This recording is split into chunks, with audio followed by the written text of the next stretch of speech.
नमस्कार। अपना प्रदेश उत्तर प्रदेश देख रहे हैं आप। मैं हूं आपके साथ पूजा मोहन पांडे। बुलेटिन की शुरुआत करते हुए सबसे पहले आपको बताते हैं कि आज राष्ट्रीय चिकित्सक दिवस के मौके पर सीएम योगी आदित्यनाथ ने सभी डॉक्टरों को बधाई दी है। सीएम ने ट्वीट करते हुए लिखा कि सभी चिकित्सकों को राष्ट्रीय चिकित्सक दिवस की बहुत बहुत बधाई।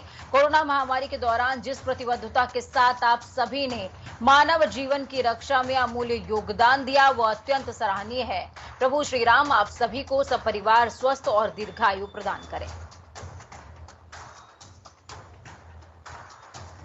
तो सीएम योगी ने आज डॉक्टर्स डे है, इस मौके पर सभी डॉक्टरों को बधाई दी है। उन्होंने कहा कि मानव जीवन की रक्षा में अमूल्य योगदान आप सभी ने दिया है वो अत्यंत सराहनीय है। सभी चिकित्सकों को राष्ट्रीय चिकित्सक दिवस की बहुत बहुत बधाई। कोरोना महामारी के दौरान जिस प्रतिबद्धता के साथ आप सभी ने मानव जीवन की रक्षा में अमूल्य योगदान दिया वो अत्यंत सराहनीय है। मुख्यमंत्री योगी आदित्यनाथ 10 लाख से ज्यादा आबादी वाले शहरों जैसे कि लखनऊ, कानपुर, गाजियाबाद और आगरा में वायु प्रदूषण के कारण को दूर करने का निर्देश अधिकारियों को देते नजर आए हैं। सीएम योगी ने कहा कि वायु प्रदूषण नियंत्रण और वायु गुणवत्ता के सुधार के लिए प्रभावी कार्य योजना बनाई जाए।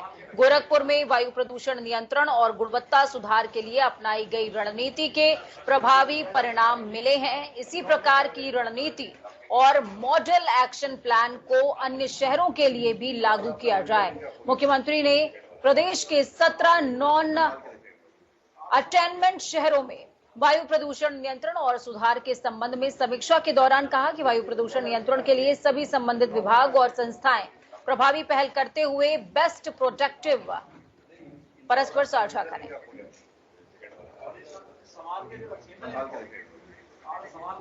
तो बेस्ट प्रैक्टिसेस साझा करने के निर्देश सीएम योगी आदित्यनाथ ने सभी को दिए हैं। तो वहीं अप्रैल में हुए त्रिस्तरीय पंचायत चुनावों की ड्यूटी करते हुए कोरोना संक्रमण से अधिकारियों और कर्मचारियों की मौत की सूची पंचायती राज विभाग तैयार कर रहा है। विभाग से मिली जानकारी के हिसाब से ऐसे लोगों की संख्या 1100 से ज्यादा है। सूची तैयार होने के बाद शासन को भेजी जाएगी। स्वीकृति मिलने के बाद मृतकों के आश्रितों के बैंक खातों में 30-30 लाख रुपए की जो राशि है, सहायता राशि, वो पहुंचा दी जाएगी। मुख्यमंत्री योगी आदित्यनाथ भी इस बारे में निर्देश दे चुके हैं कि पंचायत चुनाव में मृत अधिकारियों और कर्मचारियों के आश्रितों को अनुग्रह राशि देने में पूरी प्रतिबद्धता दर्शाई जाए।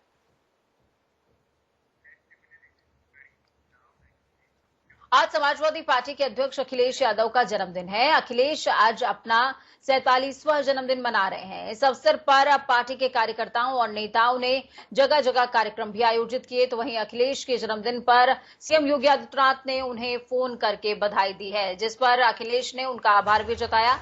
सीएम ने न सिर्फ फोन पर बल्कि ट्वीट करते हुए भी सपा अध्यक्ष को बधाई दी। सीएम ने ट्वीट करते हुए लिखा कि उत्तर प्रदेश के पूर्व मुख्यमंत्री एवं समाजवादी पार्टी के राष्ट्रीय अध्यक्ष श्री अखिलेश यादव जी को जन्म दिवस की हार्दिक बधाई। प्रभु श्री राम से आपके उत्तम स्वास्थ्य और दीर्घायु जीवन की कामना करता हूं।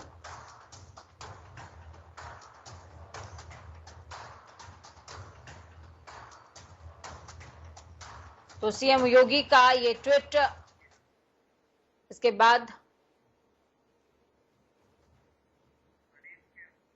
इस खबर पर ज्यादा जानकारी के लिए अनिल के अंकुर हमारे पास ग्राउंड जीरो से जुड़ चुके हैं हमारे साथ में। अनिल के अंकुर जी, क्या कुछ तस्वीरें हैं ग्राउंड जीरो पर? मुख्यालय में कैसी तस्वीरें नजर आ रही हैं सपा मुख्यालय में?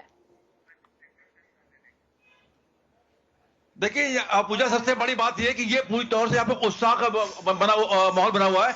यहाँ पे तरह तरह के बैंड बाजे और लेकर के तमाम चीजें यहाँ पे गाने बाजे हर तरीके मौजूद है। और यहाँ पे जिस तरीके से कार्यकर्ताओं में उत्साह है उससे ये हम कह सकते हैं निश्चित रूप से ये लोग बहुत ज्यादा उत्साहित हैं। और अपने अध्यक्ष, राष्ट्रीय अध्यक्ष के बर्थडे बनाने के लिए जिस तरीके से समूह यहाँ पे उपलब्ध है, एक खास बात यह है जो कोरोना गाइडलाइन है, कोरोना गाइडलाइन में पालन करें। अधिकांश लोग कहीं भी मास्क नहीं लगाए हैं और वैसे टहल रहे हैं। मैं पूछना चाहूंगा कि आप लोग मैं आपसे पूछना चाहूंगा, देखिए आप लोग आप कहाँ से आए? बलिया से आए हैं, बलिया जिला से आए हैं। कहाँ से आए? अखिलेश यादव के शुभकामनाएं जो जन्मदिन पर देने के लिए आए हैं और प्रदेश और देश के जनता से भी अपील कर रहे हैं कि आने वाले समय में 2022 में साइकिल के निशान पर जो है बटन दबाकर और अखिलेश को मुख्यमंत्री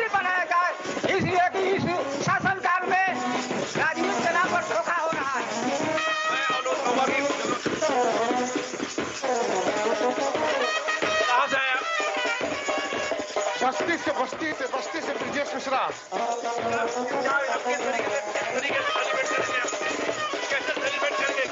तो हमारे पार्टी के राष्ट्रीय अध्यक्ष हैं, उनका जन्मदिन है, हम उनको सेलिब्रेट करने आए हैं, शुभकामना देंगे।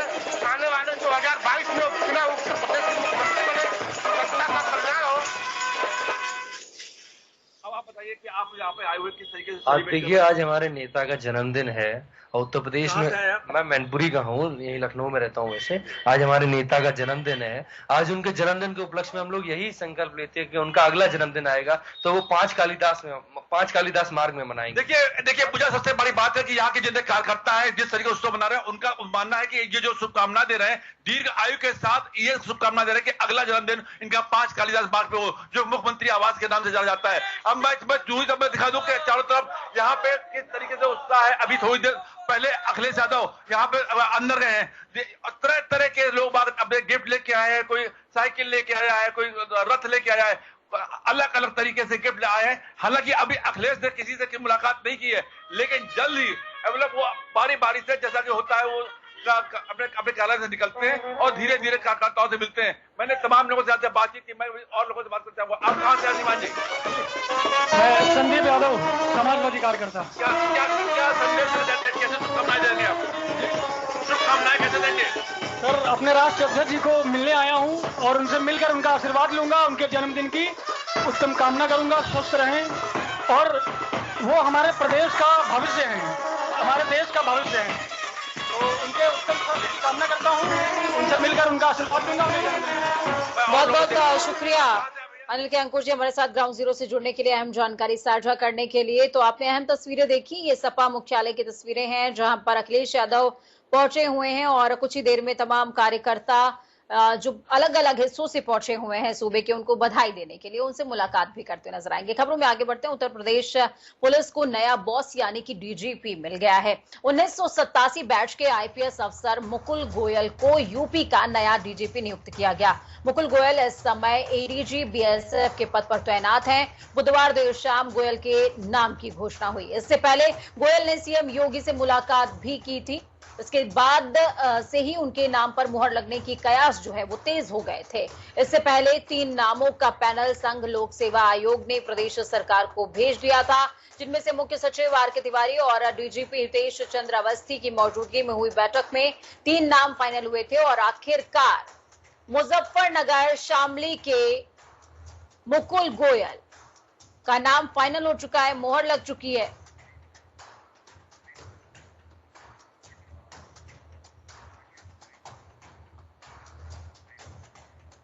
इस खबर पर ज्यादा जानकारी के लिए अनूप हमारे साथ में लाइव जुड़ चुके हैं ग्राउंड जीरो से। अनूप, क्या कुछ अपडेट आपके पास?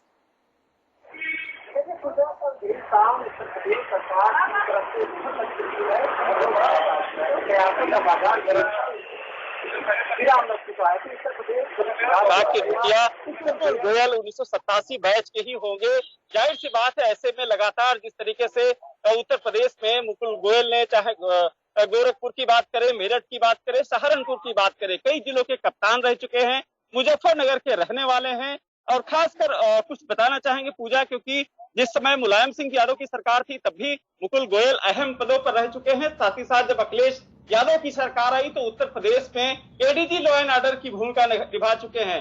अब चूंकि मुकुल गोयल के सामने उत्तर प्रदेश के पश्चिम में जिस तरीके से किसानों का संघर्ष है, या फिर वहां बिगड़े हालात हैं, या फिर आने वाला जो 2022 का विधानसभा चुनाव होगा उसके लिए बड़ी चुनौती होगी। फिलहाल अब पूजा देखना होगा कि मुकुल गोयल उत्तर प्रदेश में पक्ष और विपक्ष को किस तरीके से सामंजस्य बनाकर बीच की कड़ी क्या काम करते हैं, किस तरीके से कानून व्यवस्था तो लॉ एंड ऑर्डर को मेंटेन करेंगे, क्या कुछ उनकी प्राथमिकताएं होगी। हालांकि उनका जिस तरीके से मानना है उत्तर प्रदेश में। अनूप, जब मुकुल गोयल का नाम सामने आता है तो उनके साथ कई सारे विवाद भी जुड़े रहे, उसका भी जिक्र होता है और ऐसे में काफी ज्यादा मुखर कहा जाता है कि अधिकारियों में से एक हैं, तेज तर्रार अधिकारियों में से एक हैं। तो ऐसे में सूबे में जब उनको नियुक्त किया गया है, सूबे की जिम्मेदारी दी गई है, तो क्या चुनौती उनके सामने रहने वाली है?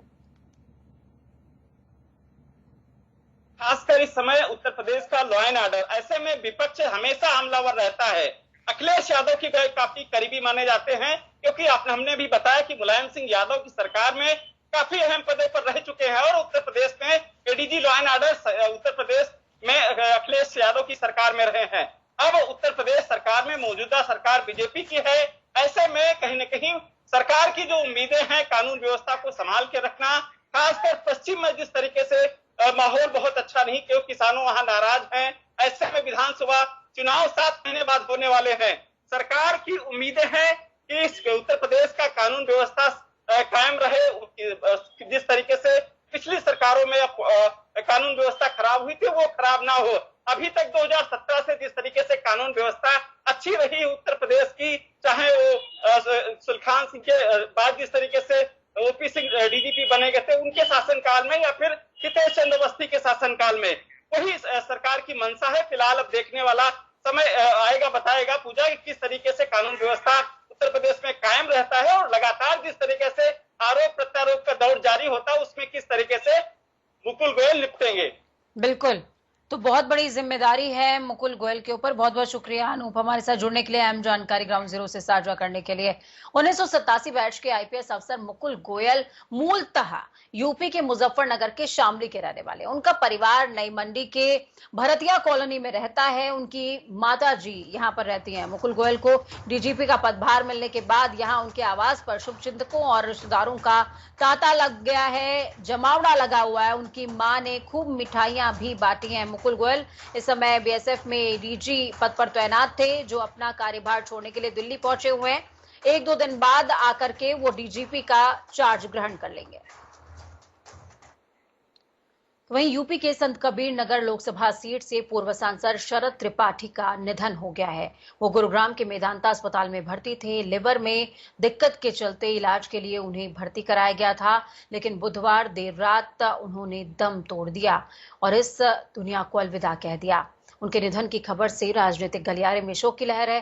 बीजेपी के कई बड़े नेता ट्वीट करके उन्हें श्रद्धांजलि भी दे रहे हैं। तो मेदांता अस्पताल में उन्होंने अंतिम श्वास ली है। इस खबर पर ज्यादा जानकारी के लिए सुभाष हमारे साथ में जुड़ गए हैं। सुभाष, शरद त्रिपाठी कहीं ना कहीं राजनीति के लिए, सूबे की राजनीति के लिए अपूर्णीय क्षति के तौर पर है। पूजा देखिए, कल 10:30 बजे रात में उन्होंने गुरुग्राम के मेदांता हॉस्पिटल में अंतिम सांस ली। और वो आपको बता दें कि पूर्व प्रदेश अध्यक्ष रमापति राम त्रिपाठी और वर्तमान में देवरिया के सांसद भी हैं रमापति राम त्रिपाठी, उनके सबसे ज्येष्ठ पुत्र हैं। जैसे ही लोगों को, उनके शुभचिंतकों पे उनके अंतिम की सूचना हुई, उनके मृत्यु की सूचना हुई, लोग जो है यकीन नहीं कर पा रहे थे, क्योंकि काफी यंग और तेज तर्रार और काफी कर्मठी नेता थे। लोगों को विश्वास नहीं हो रहा था। हालांकि ये सच था कि वो अब इस दुनिया में नहीं है। हम उनके आवास पे है और आपको दिखाते हैं कि यहाँ पे लोग आ रहे हैं, लेकिन शाम को उनका शव आएगा और वो यहाँ से 32 किलोमीटर दूर खजरी क्षेत्र के झुड़िया गांव के मूल निवासी हैं, वहीं पे उनका दर्शन होगा। तो लोगों को जैसे जैसे जानकारी हो रही है कि शाम को उनके गांव पे ही अंतिम दर्शन होगा, तो लोग यहाँ से, इस आवाज से, शहर वाले आवाज से लोग यहाँ से जा रहे हैं गांव की तरफ, क्योंकि गांव पे ही उनका दर्शन होगा। और कल जो है सुबह 10 बजे जो है उनका अंतिम संस्कार अयोध्या में किया जाएगा और लोग अयोध्या के लिए जो है कल सुबह जाएंगे। जी पूजा जी। बिल्कुल, बहुत बहुत शुक्रिया सुभाष हमारे साथ जुड़ने के लिए, अहम जानकारी ग्राउंड जीरो से साझा करने के लिए। तो सुभाष हमारे साथ में जुड़े, जिन्होंने बताया किस तरीके से घर पर सन्नाटा पसरा हुआ है। किसी को यकीन तक नहीं हो पा रहा कि इतनी जल्दी कोई कैसे जा सकता है। और शरद त्रिपाठी के निधन से भारतीय जनता पार्टी में शोक की लहर भी व्याप्त है। खबरों में आगे बढ़ेंगे। आपको बता दें, काफी विवादित भी रहे हैं शरद त्रिपाठी। उन्होंने एक दौरान एक विधायक को जूते से भी पीटा था। उसके बाद वो काफी चर्चाओं में आए थे, काफी विवादित रहे, प्रखर रहे, मुखर रहे और उनकी बेबाकी के सभी कायल रहे हैं। खबरों में आगे बढ़ते हैं। कोरोना महामारी की दूसरी लहर के लगातार घटते मामलों के बीच उत्तर प्रदेश सरकार ने राज्य में सभी शासकीय प्राथमिक और उच्च प्राथमिक विद्यालयों को 1 जुलाई यानी कि आज से खोले जाने के आदेश जारी कर दिए हैं। हालांकि फिलहाल बच्चों को स्कूल आने की इजाजत नहीं दी गई है, लेकिन विद्यालय प्रबंधन अपने अध्यापक और कर्मचारियों को शैक्षिक और गैर शैक्षिक कार्यों के लिए जरूरत के हिसाब से बुला सकता है। छात्र छात्राओं की ऑनलाइन पढ़ाई ई पाठशाला के माध्यम से जारी रहने वाली है। सरकार ने स्कूलों में सख्ती से कोरोना नियमों का पालन करने के आदेश भी दिए हैं। तो आज से स्कूल खुल गए हैं, लेकिन ये समझने की बात है कि बच्चों के लिए स्कूल नहीं खुले हैं। स्टाफ, जरूरत के हिसाब से स्टाफ अब बुलाया जा सकता है, जिसमें टीचर्स हैं और इसके साथ ही गैर शैक्षणिक कोई कर्मचारी हैं तो उन्हें भी बुलाया जा सकता है, लेकिन कोरोना नियमों का खास ख्याल इस दौरान रखना होगा। आगरा से हमारे संवाददाता प्रदीप जुड़ चुके हैं। प्रदीप, आज से स्कूल खुल गए हैं, लेकिन कर्मचारियों के लिए, स्टाफ के लिए खोले गए हैं। कोविड नियमों का कितना ख्याल इस दौरान रखा जा रहा है? पूजा, बता दें कि कोविड-19 के बाद में जो दूसरी लहर आई थी, उसके बाद आज प्रशासन की व्यवस्थाओं को दुरुस्त करने के लिए आज विद्यालय खोले जा रहे हैं। और हम यहाँ पर एक सीबीएसई के सेंट एंथनी कॉलेज के सामने खड़े हुए हैं। तो यहाँ पर हमने कई विद्यालयों में जाकर सुबह देखा, वहाँ पर सभी जगह ताले लगे हुए थे, लेकिन ऑनलाइन क्लासेस चालू है।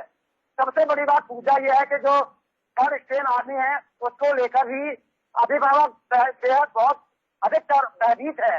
और विद्यालय को, सरकार को, स्कूल प्रशासन को इस बात की चिंता सता रही है कि अगर बच्चों को विद्यालय में भेजा जाता है तो उनके लिए कहीं संक्रमण एक बार कारण न बन जाए कल्पित होने का। तो बहुत भयभीत है। और आगरा विद्यालय बता दें पूजा के सीबीएसई के 135 विद्यालय हैं, आईसीएसई के 16 विद्यालय हैं, 109 सहायता प्राप्त विद्यालय, 4 राजकीय विद्यालय है आगरा के अंदर। तो हमने बेसिक शिक्षा विभाग के अधिकारियों से भी बात की तो उन्होंने इस मामले में अभी कुछ भी कहने से इनकार कर दिया, बचते नजर आए। जी पूजा। बिल्कुल, अभी विभाग कुछ भी कहने से बचते नजर आ रहे हैं। खैर, बच्चों के लिए अभी स्कूल नहीं खोला गया। बहुत बहुत शुक्रिया प्रदीप, हमारे साथ जुड़ने के लिए, अहम जानकारी ग्राउंड जीरो से साझा करने के लिए। तो फिलहाल बच्चों के लिए स्कूल नहीं खुले हैं, लेकिन आज से जो स्कूल में स्टाफ है वो आ सकता है, लेकिन नियमों का खास ख्याल रखना होगा। कानपुर से अभिनव हमारे साथ में फोन लाइन पर जुड़ चुके हैं। अभिनव, क्या कुछ अपडेट है? ग्राउंड जीरो से स्कूल आज खोल दिए गए हैं, लेकिन कर्मचारियों के लिए खोले गए हैं। ऐसे में कोविड नियमों का कितना ख्याल रखा जा रहा है? जी बिल्कुल, आपको बता दूं कि बोर्ड स्कूल के साथ साथ प्राथमिक विद्यालयों को भी आज से खोल दिया गया है। शिक्षक और कर्मचारी विद्यालय पहुंच चुके हैं। इस दौरान कोरोना गाइडलाइंस का पालन भी कराया जा रहा है, सभी नियमों के पालन कराए जा रहे हैं। साथ ही साथ शासन के आदेश के बाद अब छात्रों के प्रवेश की भी विद्यालयों में अनुमति होगी, लेकिन इसी के पहले जो शिक्षक विद्यालय पहुंचे हैं वे अपने काम तो कर रहे हैं, साथ ही छात्रों के, जो प्राथमिक विद्यालय के छात्र हैं, इनके ऑनलाइन पढ़ाई की भी व्यवस्था कर रहे हैं। क्योंकि जो इंटरमीडिएट कॉलेजेस हैं और सीबीएसई बोर्ड, आईसीएसई बोर्ड के जो स्कूल हैं वो भी खुल गए, लेकिन ऑनलाइन की पढ़ाई की व्यवस्था आराम से हो जाती है। लेकिन जो प्राथमिक विद्यालय के स्कूल हैं इसके लिए बीएसए ने और जिला प्रशासन ने भी कमर कसनी शुरू कर दी है कि किस तरह से जो प्राथमिक विद्यालय के छात्र हैं इनकी ऑनलाइन पढ़ाई शुरू हो सकेगी।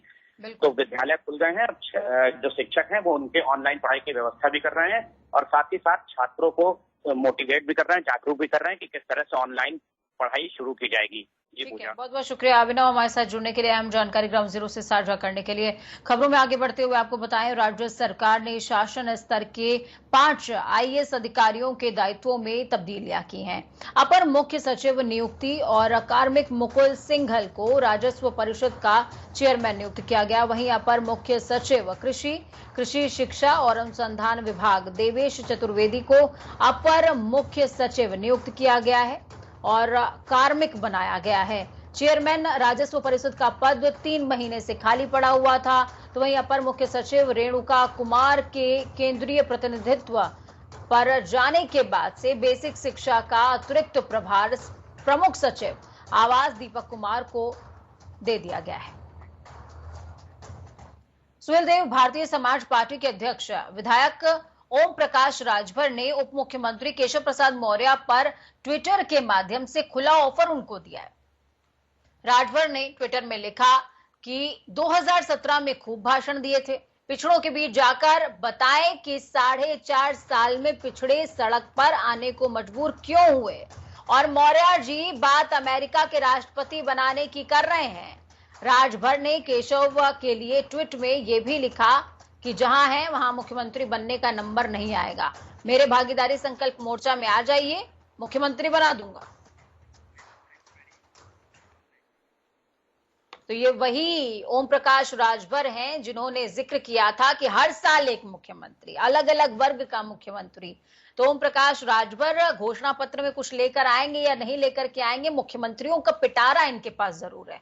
बहुत छोटे से ब्रेक के उस पार खबरों का सफर लगातार जारी है। बने रहिए जनता टीवी के साथ, क्योंकि हमें आपकी ताकत, अपना और अपनों का बहुत ज्यादा ख्याल रखिए। नमस्कार।